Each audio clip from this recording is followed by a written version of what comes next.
between men and women. We men tend to say what we want. Women may often pepper their requests with please, thank you, or would you mind? Where does this difference come from? When does it start? We did some experiments that'll make you think twice about the messages you give to your kids. Each sex negotiates the world a little differently. How differently may surprise you.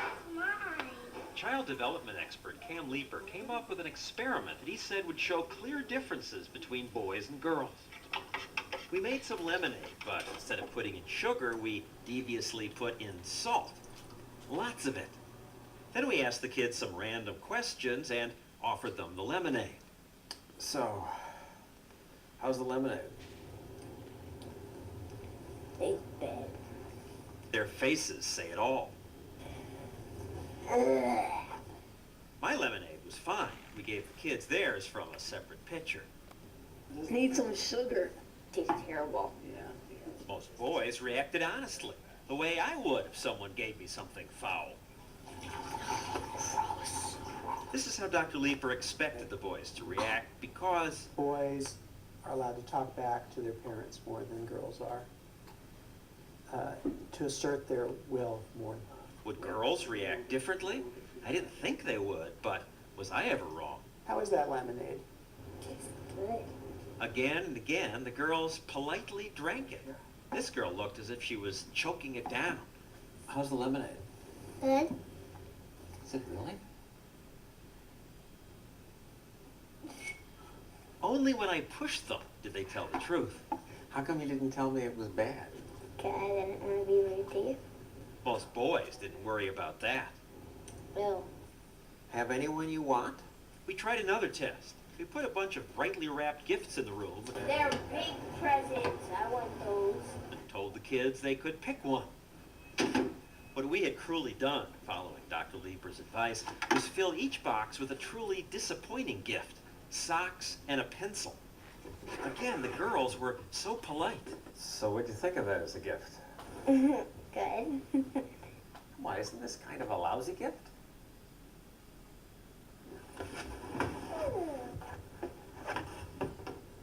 Ooh? Ooh what? Just what I needed. Socks and a pencil. I must say, these girls have a skill I lack. Anyone who gives them a gift is going to feel good about it. Thank you. These boys were not about to make me feel good. What? Sock and a pencil? Rip off. A sock and a pencil? This is one of those situations where the boys probably should be behaving more like the girls. Inner child social. Susan Witt teaches childhood development at the University of Akron. She says boys and girls respond differently in situations like these because we parents parent them differently. We teach boys to be assertive. I hated it. You hated it. Who needs socks? They got plenty of socks at home. With girls, parents stress politeness, pleasing others. You didn't go, ew. I just didn't want to make anyone feel bad that they made this so sour. Partly it's girls are the ones that we usually expect to be the nurturers. Boys we expect to be the providers, the tough ones. Crystal is... These differences came out when we asked the kids to describe themselves. Nice. Nice person. Nice. Nice. Nice is the word girls kept using. Nice. Nice. Drew, he's... Talented. Boys rarely said nice.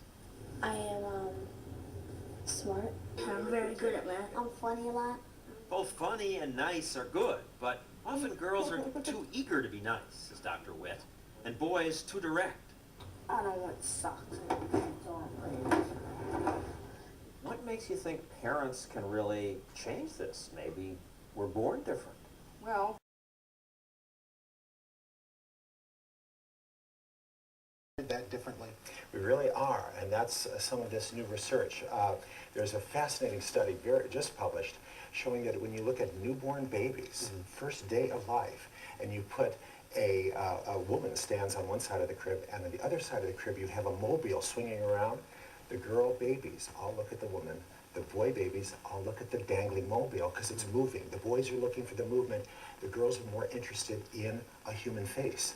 That's on the first day of life. These differences are hardwired, and we now understand exactly why that's so. And you say there's this trend toward gender-neutral playtime and playthings. That's really not good.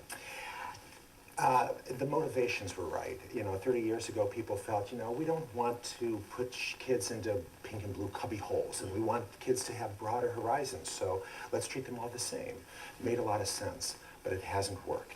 What we now know is, as Janetta Colesman said, in order to be at home everywhere, you got to feel at home somewhere. Mm-hmm. And the way you want to start with your child is to have your boy comfortable being a boy, and not try and get him to do things that don't come naturally. So don't necessarily let them play with dolls. I mean, if they want to, it's okay, but don't want force to it. do. Yeah, the idea that forcing boys to play with dolls or forcing girls to play with erector sets would be of value, we now know is not of value. You also say there are physical differences. Like, for example, vision. Boys and girls see differently. Yeah, and this again is brand new research. Nobody even looked at this 5 years ago. 5 years ago, the idea that girls and boys, that the eyes are wired in fundamentally different ways, it didn't really even occur to anyone. How do girls see differently than boys? One very simple difference is that in the retina of the girl's eye, you have more of what are called parvocellular ganglion cells, and those are looking for color and texture. In the boys, you have more of what's called magnocellular cells, and those are looking for movement. Mm-hmm. So as many psychologists have said, girls are interested in nouns, in people. Boys are interested in verbs, like action.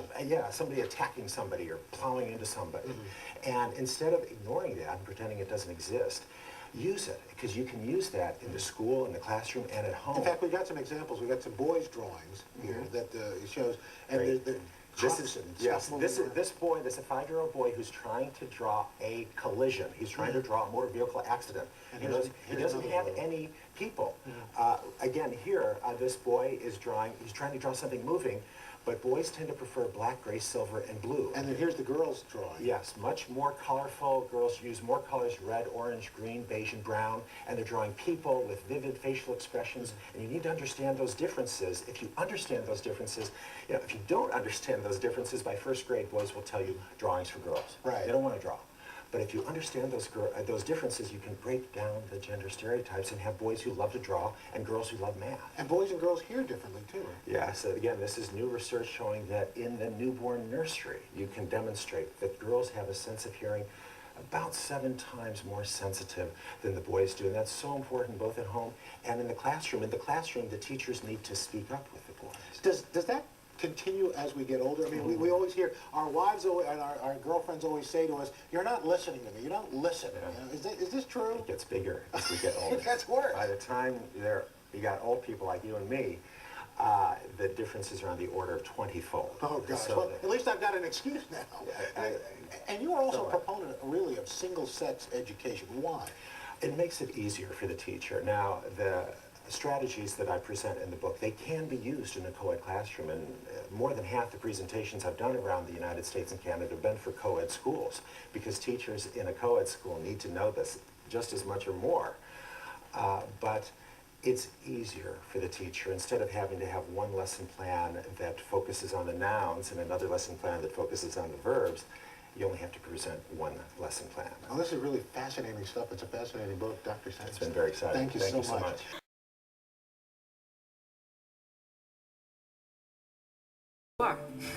In a sense, boys and girls grow up in different worlds. We tend to play with other children of the same sex. So boys play with boys, girls play with girls, and they have very different ways of playing. It's typical for boys to play in larger groups, play outdoors. It's the activities that are central. Doing things together is what makes them best friends. There are high-status boys and low-status boys. And the high-status boys give orders, and they push the low-status boys around, and that's part of what gives them their high status in the group. Typically, a little girl has a best friend, and she spends a lot of time inside talking to her friend. And it's the talking that makes them friends. Girls learn to emphasize the ways that they're the same as the other girls, and downplay the ways that they might be better. So whereas a little girl who tells other girls what to do is bossy, a little boy who tells the other boys what to do may end up being the leader. In eavesdropping on little boys at play, our cameras picked up a typical example of how the boys emphasize the ways that each one is better and try to top each other when they talk about how high they can hit a ball. Mine's all the way up to there. Mine's up to the sky. Oh! Oh man! Mine's all the way up to heaven. Mine's... Oh! Mine's up all the way up to God. Look how different the little girls are. Rather than trying to one-up each other, they're looking for ways that they're the same.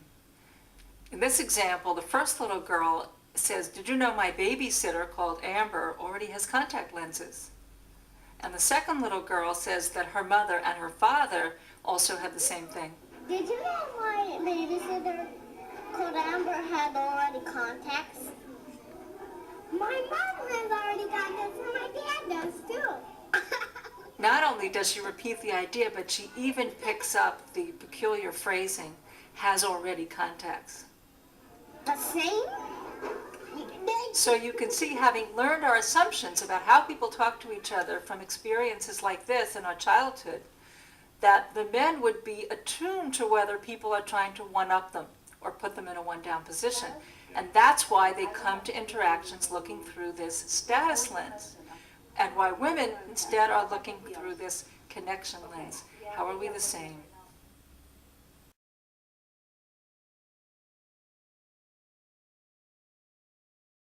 And if you come to the same conversation with these different lenses, you can come out having seen something very different.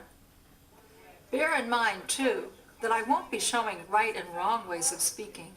Both men and women in all our conversations are establishing connections while taking into account status differences.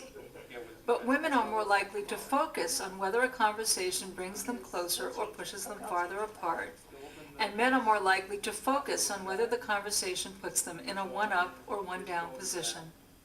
One of the companies that participated in this project is Chevron Overseas Petroleum Incorporated in California.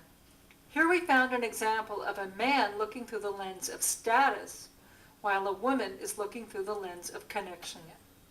Margie is a senior staff geologist. On this day, she's meeting with a petroleum geologist named Dieter.